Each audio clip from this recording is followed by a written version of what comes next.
Welcome to Motivation Monday, where we bring you challenging conversations and inspiring stories. A very good morning to you. Well, do you believe in the phrase that the end justifies the means? That it doesn't really matter what I do to attain my desired end, so long as I have gotten there? What if you could actually improve your life, but what you have to do is slightly unethical? What if you could change the fortunes of your family and break that family curse that has been going down many generations? And finally, you can come out of poverty, but there's a catch. You need to do something that is unethical. In fact, the question that we are asking today is, does ethics pay? Well, our conversation today is on the subject, ethics pays. Helping us with this conversation is Mr. David Onditi, who is a supply chains expert. And I'm so looking forward to learning from this conversation, and I hope you also are looking forward. Please do share with us your comments, your feedback, or even your questions. 20316 is our SMS line, 0786316316 is our WhatsApp line. For now, let's get right into it. Mr. David, karibu sana. Thank you. It's good to see you this morning. It's an honor. Yeah, I have done a sketchy introduction of yourself, but I would like to give you an opportunity to introduce yourself to audience, those listening to us and those watching us this morning. Thank you, Pastor Mokaya. My name is David Onditi. I am a licensed supply chain practitioner in Kenya by the Kenya Institute of Supply Chain Management. Apart from that, I'm also a strategic master negotiator and also an impact analyst. So I serve in a non-profit organization as a head of procurement and projects, but I've also volunteer with a faith-based organization, non-profit based in the US, as an impact analyst, assessing the projects they have in South Sudan and in Uganda. Yes. All right. Now, you've said you're a certified supply chain expert. Yeah, licensed. Licensed. Yes. When somebody hears supply chain, depending with whether somebody has interacted with that, terminology before or not, they may have an idea. So maybe let's begin with who is a supply chain, expert or professional, for example? Well, to bring it home, I would say if you've interacted with procurement, you've interacted with purchasing, you've interacted with distribution, with logistics, with the warehousing, that whole chain is called supply chain. Okay. So in a nutshell, supply chain is the interconnectedness of supplies from raw material to finished product to the end customer. So the whole chain, just like a chain, just like a link, the whole supply is a chain or that is connected. And so that's what makes it supply chain. Okay. Yeah. Oh, all right. Great. Now, is it the same as, I think the term that people are more familiar is, for example, when people hear procurement officer, for example, is a procurement officer or somebody who is in procurement the same as a supply chain professional? Is it one and the same thing, or is one an offshoot of the other? Sure. Procurement officer is a supply chain professional. A purchasing officer is a supply chain professional.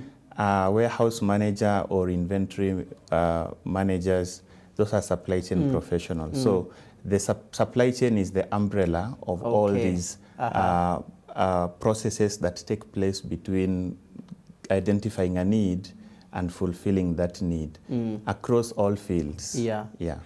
Now, one of the things that is known, I may be wrong here, what I have heard is there are people who have intentionally chosen, when people are feeling, courses to do at the university, they have intentionally chosen supply management, supply chain management, just because they have had, when you take this course and you are employed, if there was poverty in your home, it is over. because of the opportunities that are there. And these opportunities really, it's opportunities that are not very ethical. You know, it is things to do with bribery and corruption. Is that true?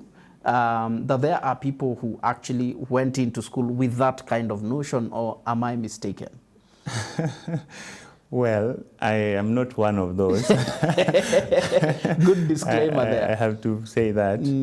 But I've had, in the process of trying to mentor people, and you know, when people are selecting their courses and they want to choose which course they want to do, some of them ask such kind of questions, which I want to do this because I hear there is a lot of money in it, not in terms of what you're paid, but in terms of how much you'll amass from practicing that work. So definitely I would say there are people who think that way because I have seen them firsthand, but also there is the practice. There is those who encourage such. There are those who are technically creating those loopholes because they manage a whole chain so that they benefit out of it. Yeah, and that exists. And I would like to say that I highly discourage it because we have policies in place, we have bodies that regulate us, and we have both government and in the private sector that it is not easy to say that I'll make wealth by practicing roguely, if that word exists. Yeah. I asked that question because of the conversation we are talking about as we talk about ethics, and your profession is one that I would argue is exposed to a lot of unethical practices. Now, whether the individual chooses to engage or not is a different question. But you have chosen, despite the possibilities and opportunities within your profession, you have chosen to still lead and maintain an ethical life. And I think this is occasioned and is sort of rubber stamped by 2 awards that you have been involved in. Please do let us know about those 2 awards that you have been involved in as a professional at an individual capacity. Well, I would say that the first one was a Kenya Christian Professional Forum. They have an annual award ceremony called Utumishi Bora Awards.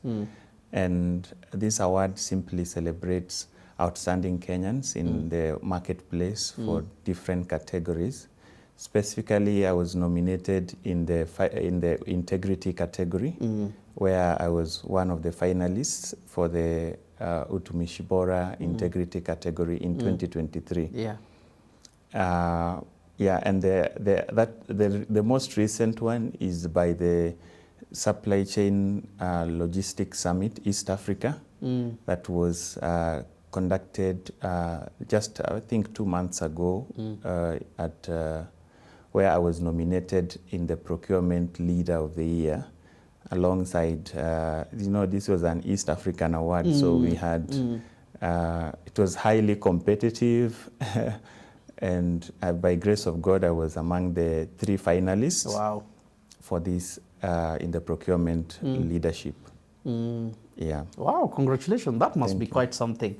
Not only to, seek to be ethical, but even for that to be recognized and acknowledged.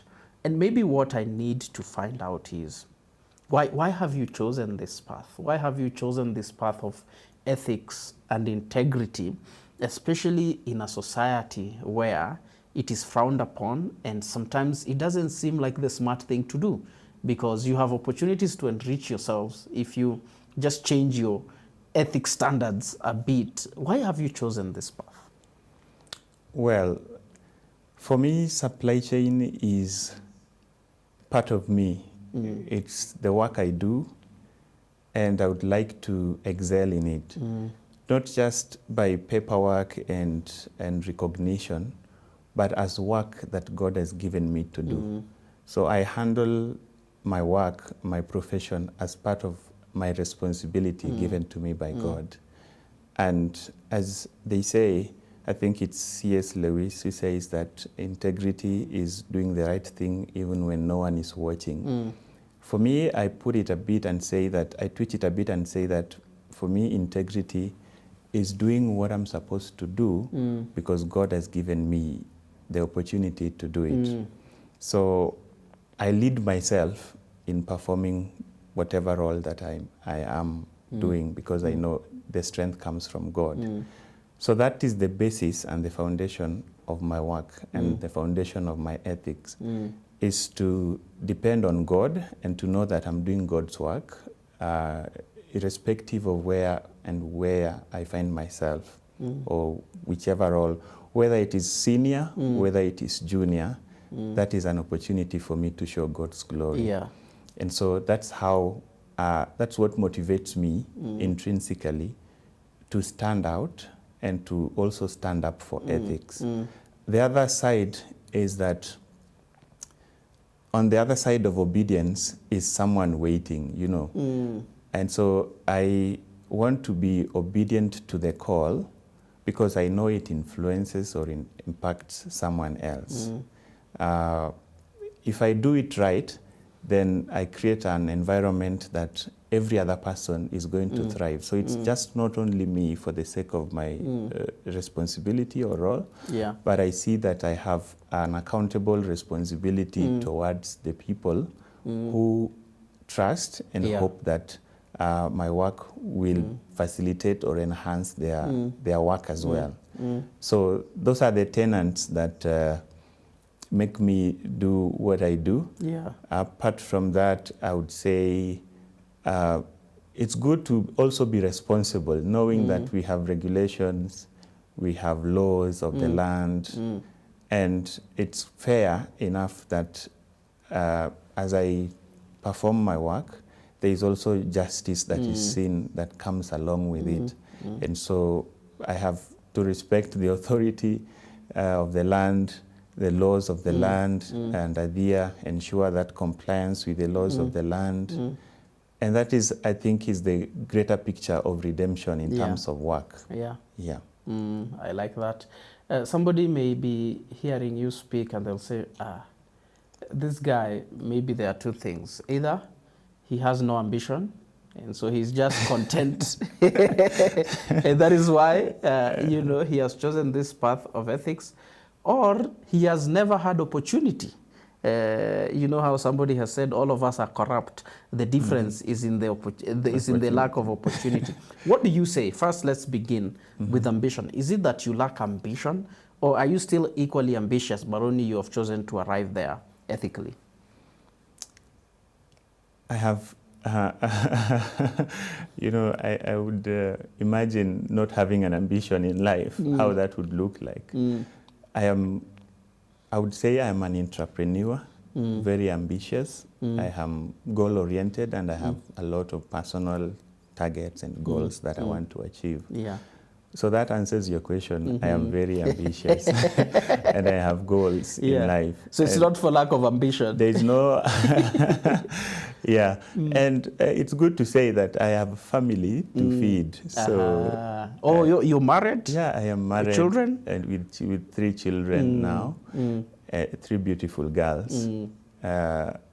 So definitely, as a parent, I have ambitions, but also as a person, as an individual, I have my personal ambitions. Oh, great. But now it could be you're ambitious, but somebody again could argue, maybe it is opportunity that you have lacked. Maybe you have never had an opportunity to be unethical. And so all this whole conversation about ethics is just because in your practice, you have never had opportunity. Have there been opportunities where you would have chosen to be unethical and maybe benefited, without, of course, mentioning names? If you're able to give us, you know, a bit of anecdotal, you know, kind of response to that, would appreciate.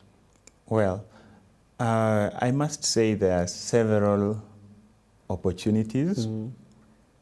I am afraid to use the word opportunity. But I would say there is a lot of what word best fit these chances or moments that are there so that you are able to be unethical, or there are opportunities, let me call it that way, that would enable you or enable us, enabling moments to be corrupt, to be bribed, or even to ask for it, leave alone someone being the one who is corrupt, but you being corrupt to ask for bribe. That is also, those moments, they come in the profession. Yeah. But I would like to say that there are moments that can be overcome. I've had moments when I have been invited for meetings. I have moments when someone has come with a briefcase. And remember, I work in a faith-based organization, non-profit. So you can imagine somebody walking into a door of a faith-based organization with a briefcase. Wow. Or with an envelope. And so those moments are there. And one of my principles, I say it's dead on arrival. It's called DOA. Because as the Bible says, as a man thinketh, so he is. When you give opportunity to think about these moments as opportunities, that's why I wanted to use it loosely. When you think of them as opportunities to enrich yourself, then eventually you're going to take advantage of that opportunity. You remember, time and chances, they only come once. You don't know about tomorrow. You don't know about the next day. But so what I do is I tend to, when those opportunities arrive, at the back of my mind, I want to say they are dead when they arrive. So the moment they arrive, I don't give a second thought to them. But I have to say that there are moments when I have had to think. I call my wife and say, hey, because there are those that don't look like it, but it is it. So let me give you an example where you have given or awarded some contract to someone so well, and you know this is a multi-approval kind of awarding. So it's not you who awarded. There's a whole process that has been followed with all the committees and all the sittings and all the evaluations. And these people, they get this work in the best way because they were qualified. The best. They were qualified, they were qualified and they earn it. But then at the end of the day, they want to appreciate you. You know, in those moments, you wonder, is this a bribe? Is this corruption? And they want to appreciate you generously. And so I remember there's this one moment where somebody, he calls me, insists, after the work is actually awarded and they are about to begin work. I think there were 50% of the work, if I'm not wrong. And so they call me, they want me to, they say they are so, they thank you for the job, and we wanted to give you an appreciation. And so I tell them, well, you can pay it to the organization. And so they say, no, this one we wanted to give you, specifically you. And I say, no, I don't want. You can just give it to the organization. You earned the work. I actually add, you earned the work. There was nobody who influenced anyone. And they don't want to listen. So they say, okay, David, what you're going to do, we'll send you airtime. So they shift the conversation to airtime. And so I think you also want to keep relationships with these people. I think the conversation just went cold, and we finished our conversation. And so in the evening, I'm on my way home, and then I see my M-Pesa balance has changed significantly. So I ask myself, is this the airtime these guys were putting for me? So immediately, I talk to my wife and I tell her the whole situation. And at that time, I have to say, I was thinking in my mind, what this thing, is it corruption? Is it not corruption? Because it doesn't look like it. Yeah. I'm not being asked to give any favors. Yeah, so I talked to of course, my wife. We have accountability or mentor couple, that our best couple as well. So we have a video call, a conference call about this issue. Yeah. And eventually we arrived at a decision collectively that hey, we have to refund this, and I reversed the money. But you see, that was not my own decision. That was a group decision. Yeah. So yes, there are those moments that come, and there are those moments that people will convince you Christianly, in a Christianese way. Yes. And someone says, you see, my job is different from, I'm a Christian, I'm an elder of this, so at this and this congregation, but my business is different from me. So we sat in our board and we wanted you to give you this. You can tell us who else in your organization that we can give X, Y, Z. That we can appreciate. Yes. This business is different from me as a person. Yeah. And so there are those moments when you have to, tell them, well, you're going to start from above, and you go to the leadership, because I know these people, I have their testimony, so I tell them, go to all these people. Once you are done, come then and, you can arrive and at finish me. with me. Yeah. Now, that's an interesting point you raise, and I am wondering, what was the perceived risk or danger there? Because it's not like somebody is giving you money so that you do them a favor. They have earned the work. Legitimately, they've gone through the entire approval process, if it's tendering process. They've done everything and they have come out as the best. And they have been awarded based on merit. Yeah. What do you think then was the danger if you received that appreciation? What do you see as the perceived danger or risk? Well, I have to say this is a moment that, especially for me, I had to do unlearning, because, like many of us would see, there is no danger in this. This is just somebody appreciating you, and I think one of my considerations is do not. Let me say some of the key pillars in my profession is. In terms of ethics, is also conflict of interest.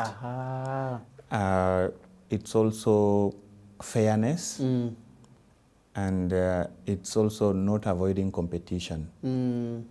So when you look at these gifts that you receive, in terms of conflict of interest, where does it put you? In terms of fairness, how does it influence your ability to award fairly and to compete fairly?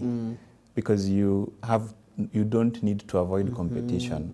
Now, if today you give me a gift, where will I register that? I'll register it in my heart, in my mind. It's true. So next time I'm doing a process, I might be obliged to call you and tell you, hey, come in here, because at the back of my mind, I know there is a gift waiting, but also where does it put the rest of the other competitors? So there is no fairness to them, and that impairs my judgment. Yeah, but also could it be as well, because this person has gotten the work, they are in the process of doing the work. Does it also influence how you evaluate the work as well? Is that a danger as well? Exactly, that would also be a danger. I have to say that sometimes one of our, in the profession, we have supply chain, we have what we call supply relationship management and customer relationship management. So especially for the department, our customers are our staff members. These are our user departments. But we have to keep a good relationship with them. on the other hand, we have the suppliers of the organization and their suppliers. So these are also relationships that we have to keep. Now, if you have, you have an upper hand. Remember, I'm an internal department. I'm an internal user, and yet I'm influenced by. So you who is my colleague comes and tells me supplier X, Y, Z is not doing right or is not performing as we agreed. There is a tendency that because that supplier, I have a relationship that is not fair, I would definitely not judge them fairly as well, and I might end up not looking into the matter, not looking into the matter keenly, and not satisfying the needs of my organization. Yeah, so that is also a risk. Yeah.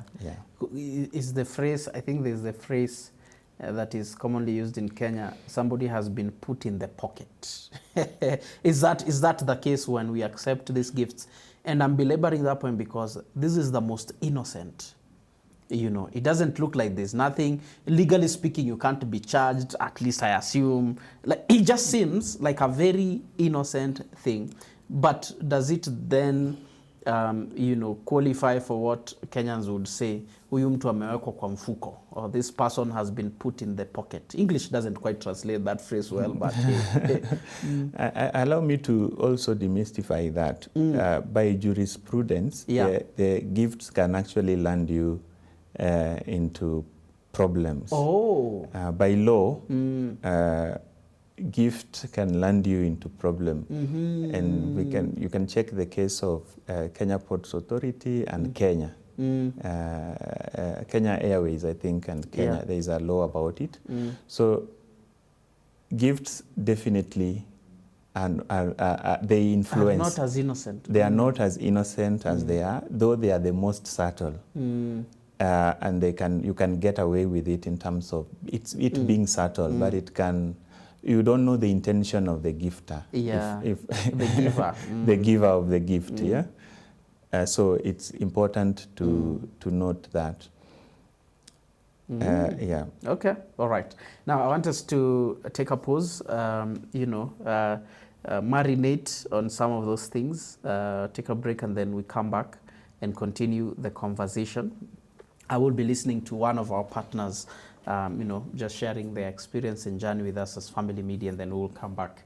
Well, this is Motivation Monday, and I hope and pray that you are learning and being challenged. Again, remember, here at Motivation Monday, we aim to bring you challenging conversations and inspiring stories. And today we have the two merged into one. One who is helping us with these challenging conversations around ethics, but also one who embodies the very conversation that he is talking about. And so feel free to share your own comment, feedback, or questions. 20316 is our SMS line. 0786 316 316 is our WhatsApp line. As we listen to one of our partners, let me urge you as well, consider donating to the work that we do here at Family Media, because we continue to do this work by virtue of partners with men and women like yourself. So feel free to use our paybill number 316 316, and for account, just write your phone number, and whatever amount you're able to give, the Lord is able to bless it. For now, let's listen to one of our partners, and then at the end of it, we continue with this conversation.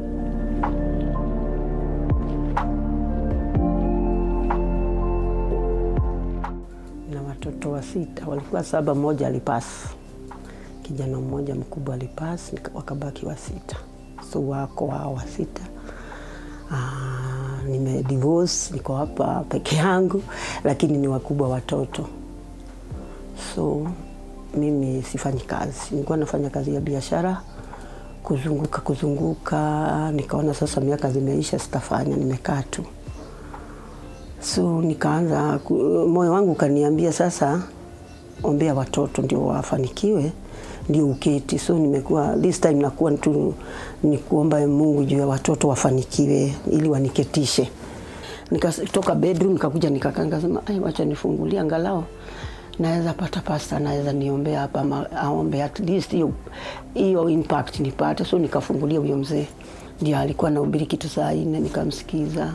Kasikiza message yake, na nilikuwa namuona na nasikiza, kuna message zake zinapita kwa kichwa yangu, nikasikiza, nikasema wacha nifanye nini, nisikize hiyo message. Sasa nikakuta anahubiri, yani akahubiri neno la Mungu, akahubiri about Joshua. Nikasema pengine mimi sijabarikiwa, pengine watoto wangu ndio wamekuwa hivi juu si kufuata Mungu vizuri, kama vile Joshua inasemekana alifuata Mungu vizuri na njia straight mpaka akafika pale. Alafu Joyce Meyer anaongeanga na Kiswahili, hiyo inaniingianga kabisa, anasema story yake. Sasa nami unajipata, so nikaona mimi nataka kuwa part wa Jesus Christ, yani nataka kuwa wakihesabiwa mbinguni ama wakihesabiwa kwa kazi, hata mimi niwe mmoja wao. So mimi yani nawapenda, nataka niwe mmoja wao katika hiyo safari ya mbinguni. Angalau mtu akilala pia alale akiwa amesemako kitu ya Mungu, hata Mungu akurecognize wewe uko among. Unaona, saa nyingine hata na 20 bob natoa, wana appreciate, nasema so sisikiangi nini uoga. Unajua unaweza kuwa na 50 unataka kutoa, una kitu kingine, lakini unaona sasa nikitoa wataonaje, lakini hapa niko free kutoa, hata niwe namba unisikia, acha nitoe. Unaona, juu mwingine atasema hiyo si, lakini naona wanakupea hiyo kidogo unatoa pia, wana appreciate, yani inafanya kazi, haipotei, inafanya kazi. So nikaona sina yani hawana kudharau ati umetoa kidogo. Sasa unajua ukitoa hivyo hata 10 appreciate, unajua utatoa tena. We invite you to become part of the family that is helping keep Jesus on the airwaves by making a donation to M-Pesa paybill number 316316 with your phone number as the account number. Kutolea Mungu kuna malipo. Alafu tunatoa kwa sababu ni Mungu tunatolea. Tunataka kushikana, tupeleke, tuongee maneno ya Mungu afikie wengi. Hiyo kutoa yako ikifikia mtu apone ama mtu aokoke, Mungu naye anakureward. Kama ulikuwa unakufa jana, si anakuongeza masiku. Kama ulikuwa mgonjwa, si anakuponya. Juu ya ile hiyo pesa yako imefikia mtu mwingine alikuwa chini. Utoi kwa sababu unatoa kwa sababu ya Mungu. Na juu Mungu aonekani ati nikupatie kama sasa wewe ama Bramwell, vile napenda Bramwell. Nampenda. So sasa ile watu wanatoa, watoe juu ya Mungu, wasitoe juu yao.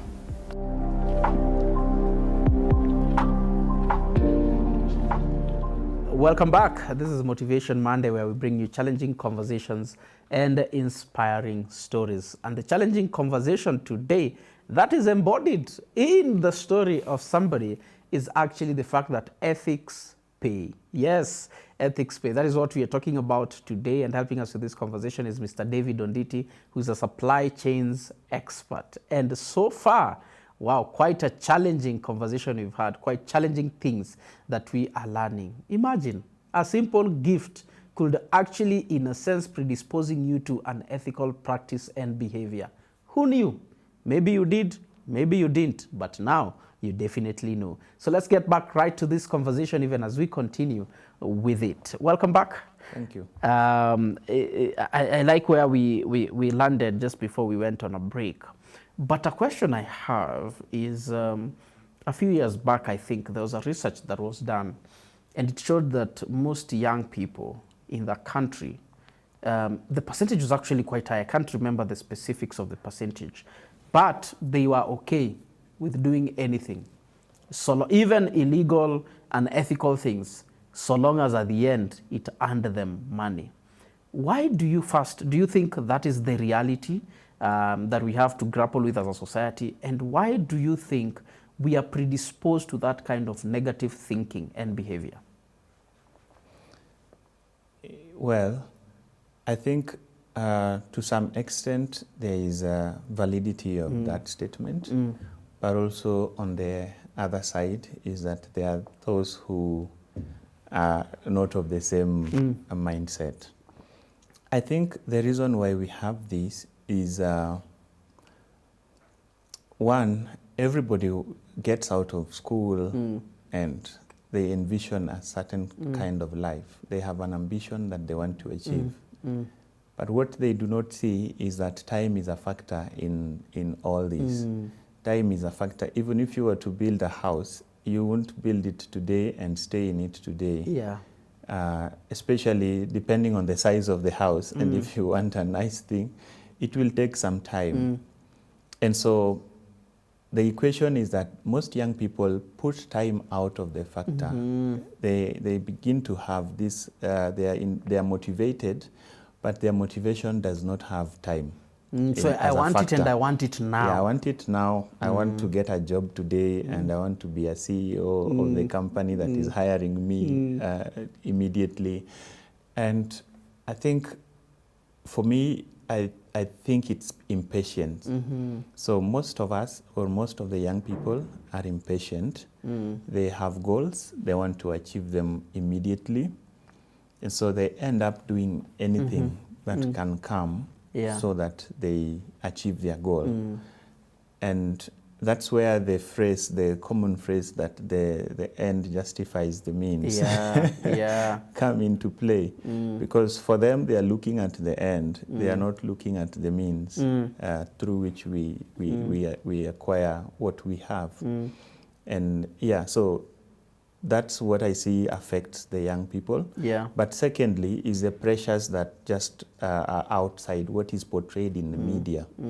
Remember, whoever controls your idea controls your actions as well. Your ideology, whoever controls your ideology controls your actions as well. And so some of the ideologies, the things they see online on all these social media, and that is what they feed into that. And so they think all this is achieved through whatever means that come. Whether it is in this profession, we have to get into this profession and amass wealth. And I have to say, also, some of the things we see is also how corruption has also been portrayed as a normal thing, as something that is part of our foundation.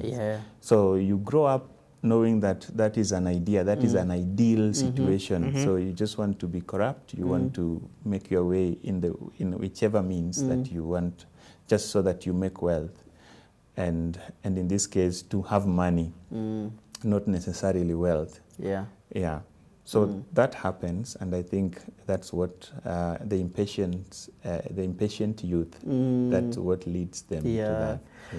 You know, it's true. I have a friend of mine who worked in government after we finished campus, and one day he told me the only reason he went to government was so that he could make money through corrupt deals. Him, he was clear. Luckily, God has transformed him, and now he's, you know, a very ethical guy. But at least then he knew that when I get myself in this position, I'll be able to earn quite a lot through the various kinds of deals.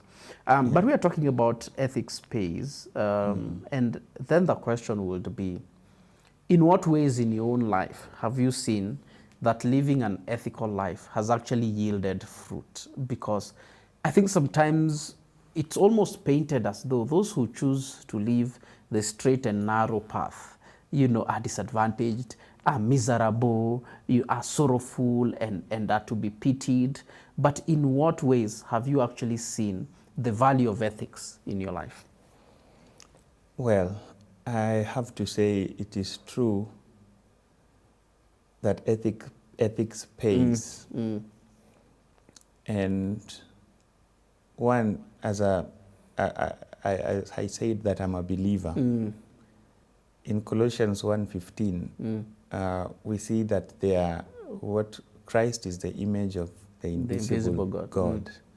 And through him, I'm just paraphrasing, he made both the intangible, tangible, invisible, visible. And I believe that there are some of the things, for example, as a believer, there are some invisible attributes or invisible realities of God that we make visible because we have Christ. And some of them we lead with insight, not only intelligence all the time. We have insight, we have intuition, we have reputation, we have relationship to build. We have all these attributes that may not be measurable by KPI, like data and information. But we have that which is intrinsic, inherently in us, Yeah. that we also receive by just being like Christ. And so there's fulfillment in knowing that, Yeah.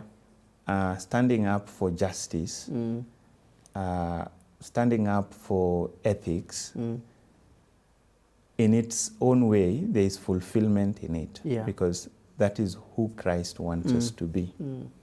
So that becomes my number one motivation. Yeah. So I don't have to see a monetary gain. I don't have to see recognitions that come here and there. Yeah.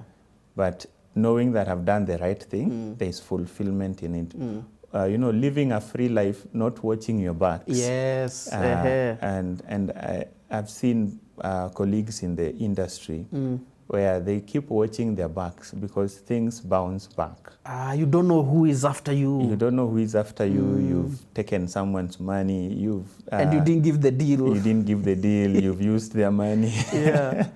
Yeah, those happen to the colleagues in the profession, and some things just go bad. Yeah. You know, there are several people. You risk court. You risk jail. You just looking at your documentation every time. What did I not do right here? How did I not?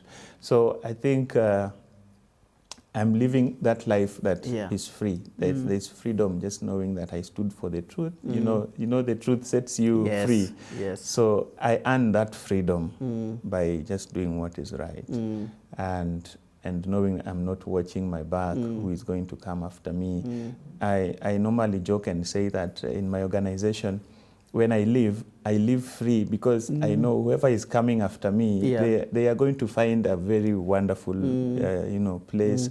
I'm not wondering whether they are going to, go back into the history and find whether there was anything wrong. So that's one of the things. I live free. But secondly, I've also seen where God has taken my worries and my cares, and when I thought I needed to be bribed to buy XYZ, I find myself in God's own provision and providence. He's been able to provide for me and my household in ways that were not my effort. I didn't make any effort to own what I have, and neither did I bribe or got bribed to have what I have. So in those cases, I've also seen God come through. The other way that I have seen the reward is just, I've said the recognitions. These are, because I didn't expect to feature with the top shots in the industry in ways that I don't know who nominated me. I don't know how I came to exist in such places. And I share tables with, the mighty in the industry, those who control procurement budgets almost 100 times what I control. So just having the exposure as well, that has been good, and knowing that people can depend on you, people can trust you. They want you to be on their team, they want you to be always on their team. That's also fulfilling in its own ways. Wow. Earlier you had talked about, you were making a statement, and it's almost as though you distinguished between wealth and riches. And part of what you have shared is their rewards, they may not be monetary, but they are very important and crucial and valuable rewards. What do you think then is the distinction between wealth and riches, true wealth and riches, and how can we navigate that so that we are not merely chasing riches at the expense of our ethics, and eventually we are not even wealthy to begin with? I belong to the school of thought that wealth is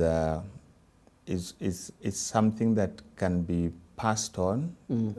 It's something that you've earned it well, and in some instances, I would say that wealth may not be quantifiable. And so I think that when we chase monetary value, or when all we see is monetary monetary, digits after digits, digits after digits, we lose that we have relationships, we have people who trust and depend on us. We need to be reliable, and some of these riches, they make us hide, but also that some riches are perishable. I find them to be perishable, while wealth may not be perishable.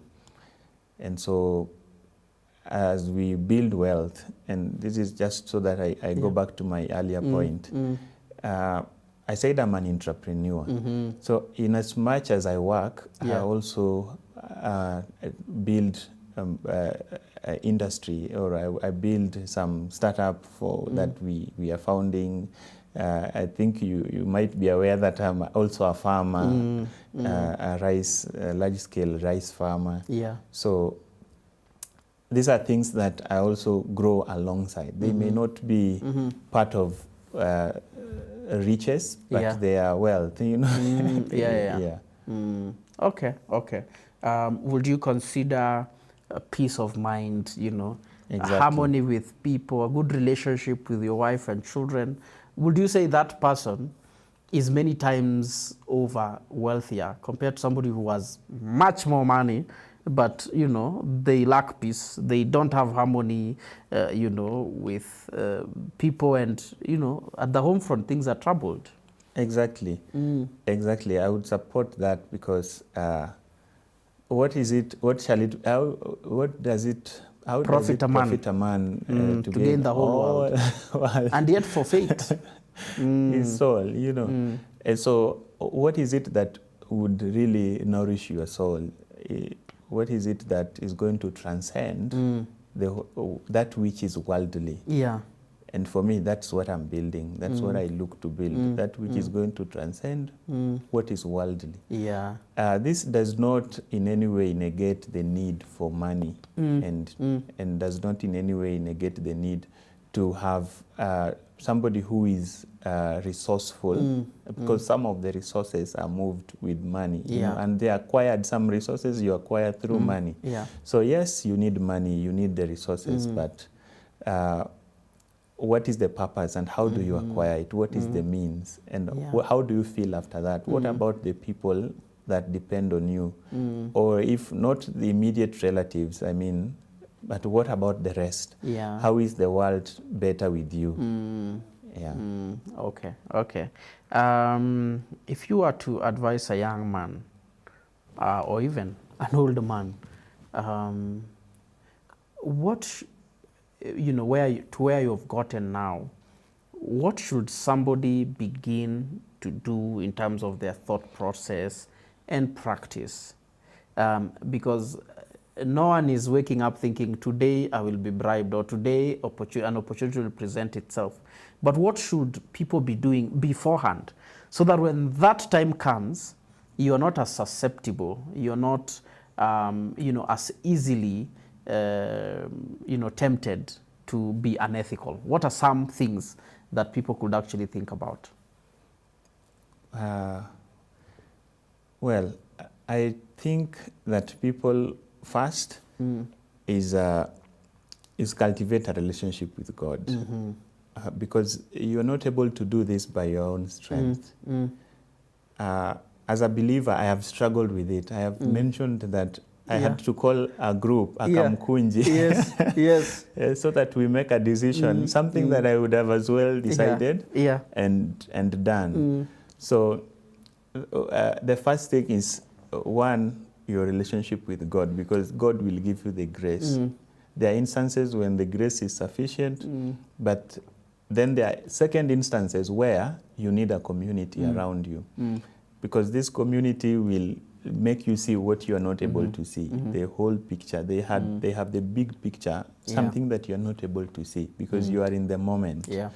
And so I would advise people, the second thing is to have a community, build a community.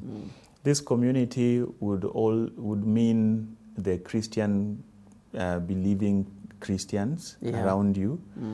It could also mean experts in the field, those who are ethical. I have experts in the field who are in my community.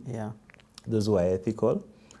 The other thing is just working on yourself, because you would have to make your mind. It's something you make your mind and you work towards it. Yeah. If today I said I don't want to receive any bribe, and yet I want money. I want money to do X, Y, Z. I have my projects. What are those steps that I've put towards achieving my project? Yeah.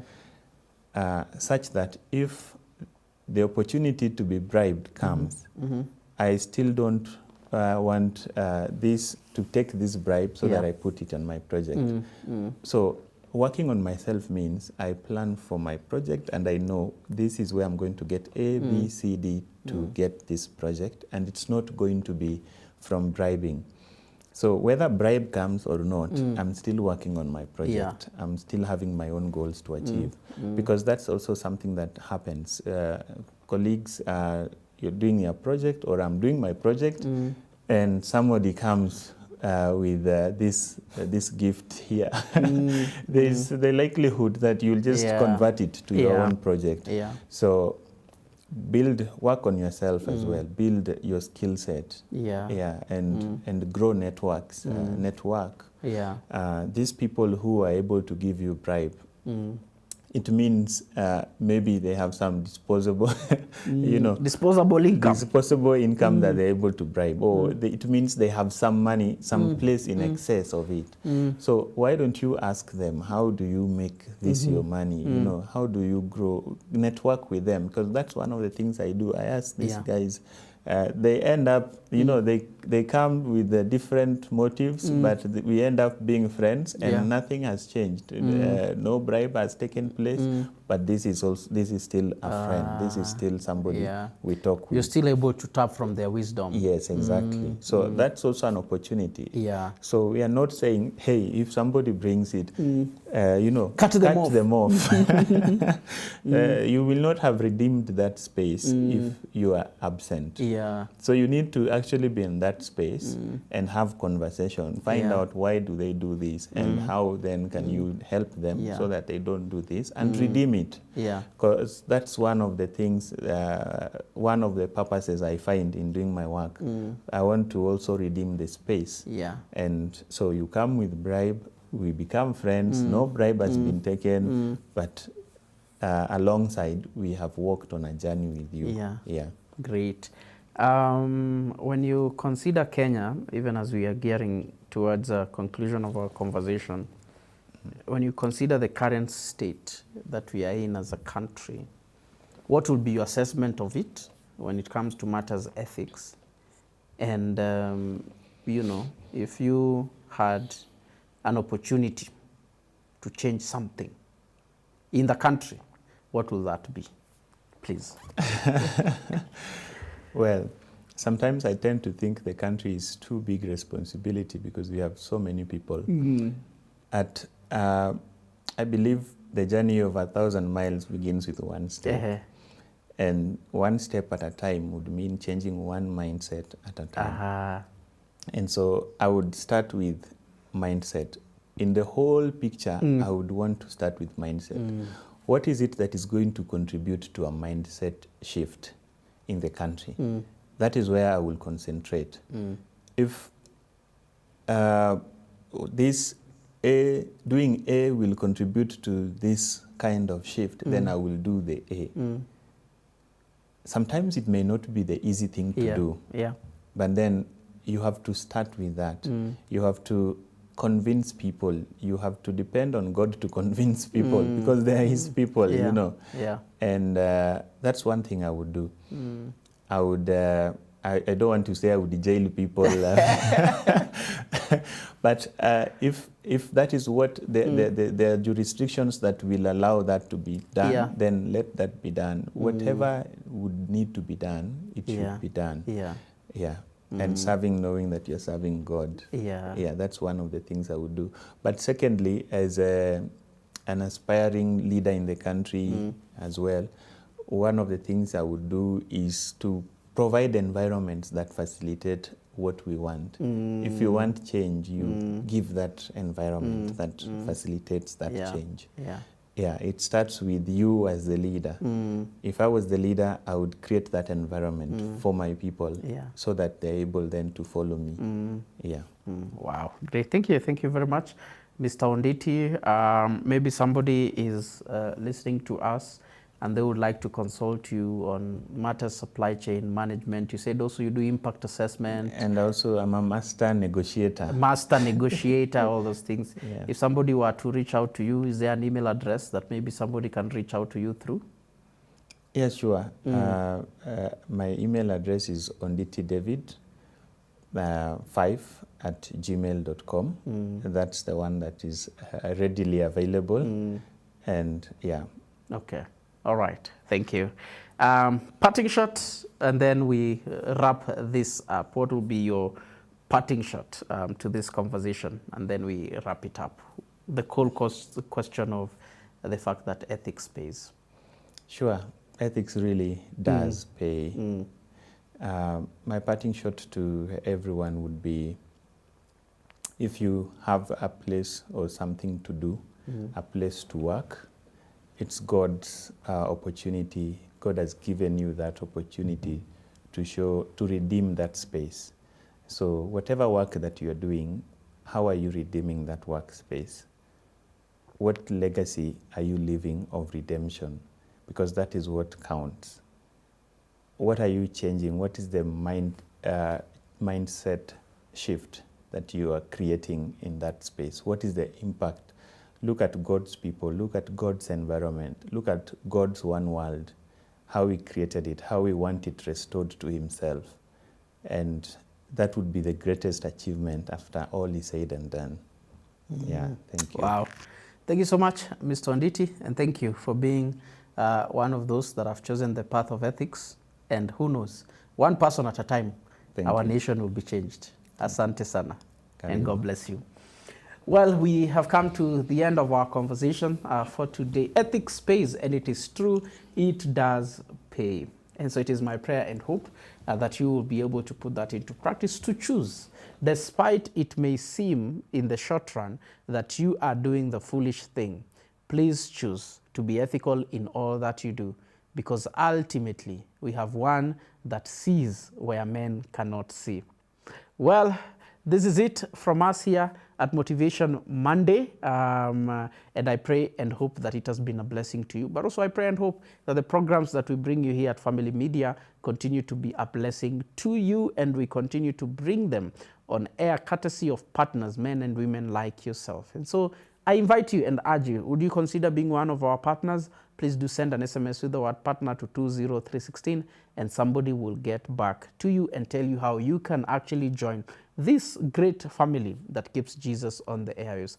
But also you can donate to the work that we do. Earlier I had shared the pay bill number, which is 316, but also we have a cooperative bank account that you can make your donation. The number is 0113-6000-799100. The account name is TBN Family Media. May the Lord bless you, and may God grant you grace at all times to choose to be ethical, because ethics pays.